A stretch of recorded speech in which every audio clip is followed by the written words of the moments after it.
नेहा और आदित्य की शादी को 7 साल बीत चुके थे।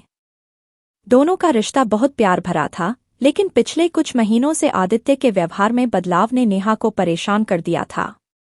आदित्य, जो कभी अपने परिवार को सबसे ज्यादा महत्व देता था, अब काम में डूबता जा रहा था।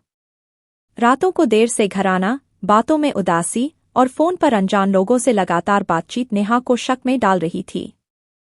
शुरुआत में नेहा ने इसे आदित्य की नौकरी का तनाव समझा, लेकिन धीरे धीरे उसे लगा कि आदित्य उससे कुछ छिपा रहा है। आदित्य का एक महिला के साथ मैसेजिंग करना नेहा के दिल में बेचैनी भर रहा था। एक रात जब आदित्य देर से घर लौटा, नेहा ने सवाल किया, आखिर तुम देर रात तक कहाँ रहते हो, आदित्य? क्या तुम्हें पता है मैं कितनी चिंता में रहती हूँ? आदित्य ने लापरवाही से जवाब दिया, ऑफिस का काम है नेहा, और कुछ नहीं। तुम फालतू परेशान हो रही हो। नेहा को आदित्य का यह जवाब गहराई तक चुभ गया। पहले वो उसे सारी बातें खुलकर बताता था, लेकिन अब उसके जवाबों में टालमटोल और झूठ की झलक दिखने लगी थी। एक दिन नेहा ने आदित्य के फोन में एक अनजान नंबर से आए मैसेज को देखा। उसमें लिखा था, मुझे तुमसे मिलना है, बात बहुत जरूरी है। रिया। नेहा का दिल धड़कने लगा। रिया कौन है? आदित्य के जीवन में यह कौन सी नई महिला है? उसने आदित्य से इस बारे में बात करने की कोशिश की, लेकिन उसने इसे हंसी में टाल दिया। नेहा के दिल में संदेह के बीज पनपने लगे थे और अब उसे आदित्य पर शक हो चला था। नेहा के दिल में बेचैनी बढ़ती जा रही थी। उसे यह समझ नहीं आ रहा था कि आदित्य से कैसे बात करे या कैसे सच्चाई तक पहुंचे। आखिरकार एक दिन उसने आदित्य का पीछा करने का फैसला किया। एक रात आदित्य ने कहा कि उसे ऑफिस के काम से बाहर जाना है। नेहा चुपचाप उसके पीछे पीछे निकल पड़ी।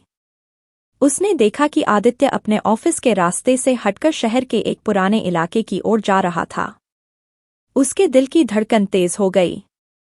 वह सोचने लगी, आखिर आदित्य यहाँ क्यों आया है? आदित्य एक पुराने होटल के बाहर रुका और वहां एक अजनबी औरत से मिलने लगा। नेहा ने खुद को एक कोने में छुपा लिया और ध्यान से देखा। वह औरत वही रिया थी, जिसका मैसेज उसने आदित्य के फोन पर देखा था। दोनों आपस में बातें कर रहे थे, लेकिन नेहा उनके संवाद को ठीक से नहीं सुन पा रही थी। उसकी आंखों के सामने अंधेरा छा गया।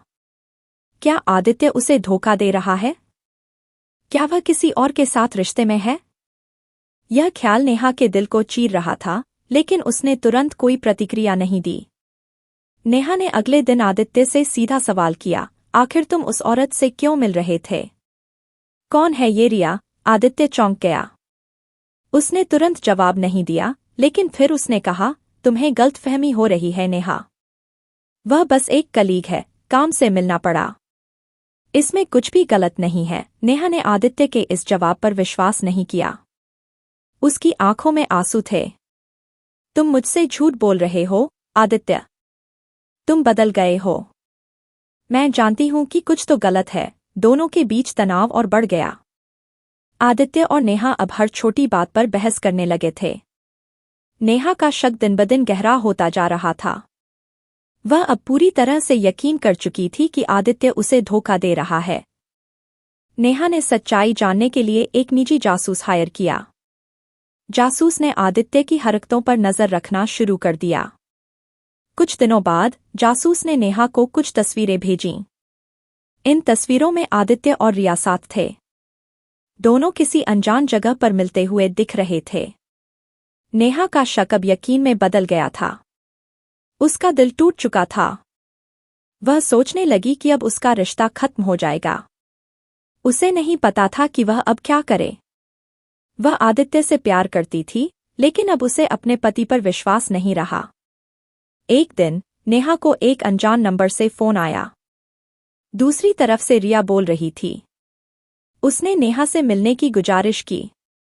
नेहा पहले हिचकिचाई, लेकिन फिर उसने सोचा कि शायद रिया से मिलकर सारी सच्चाई जान सके। जब नेहा रिया से मिली तो उसे सच्चाई का पता चला। रिया ने बताया कि वह एक अंडरकवर पुलिस अफसर है और वह एक बड़े क्राइम रैकेट की तहकीकात कर रही है। आदित्य अनजाने में इस रैकेट के संपर्क में आ गया था। वह अब एक फंसाया गया मोहरा बन चुका था। रिया ने नेहा को बताया कि आदित्य किसी भी तरह का अपराधी नहीं है, बल्कि वह इस साजिश में फंस चुका है। उसे अपराधियों के बारे में जानकारी देने के लिए मजबूर किया जा रहा है। रिया और पुलिस विभाग अब उसे इस मुसीबत से निकालने की योजना बना रहे थे। नेहा को यह सब सुनकर गहरा धक्का लगा। उसे समझ आया कि आदित्य ने जो भी किया वह अपने परिवार की सुरक्षा के लिए किया था। उसने अपने शक के कारण आदित्य पर गलतफहमी पाल ली थी। नेहा ने तुरंत फैसला किया कि वह इस लड़ाई में आदित्य का साथ देगी। उसने रिया से मदद मांगी और इस साजिश को खत्म करने की योजना का हिस्सा बनी। एक रात रिया और आदित्य ने अपराधियों के अड्डे पर छापा मारा। नेहा भी इस पूरी योजना का हिस्सा थी। वह छिपकर वहां से हर गतिविधि पर नजर रख रही थी। अचानक स्थिति बिगड़ने लगी। अपराधी आदित्य और रिया पर हमला करने लगे। नेहा का दिल जोर से धड़कने लगा। उसने अपनी सारी हिम्मत जुटाई और पुलिस को बुलाया। कुछ ही मिनटों में पुलिस ने वहां आकर अपराधियों को पकड़ लिया। आखिरकार सारा सच सामने आया और आदित्य को निर्दोष साबित कर दिया गया। रिया और नेहा की बहादुरी के कारण एक बड़े अपराधी गिरोह का पर्दाफाश हुआ। नेहा और आदित्य के बीच फिर से प्यार और विश्वास की बुनियाद मजबूत हो गई। उनके रिश्ते में फिर से एक नई शुरुआत हुई। नेहा ने सीखा कि शक और संदेह को लेकर संवाद की कमी रिश्ते को कमजोर कर सकती है, लेकिन सच्चे प्यार और विश्वास से हर मुश्किल हल की जा सकती है।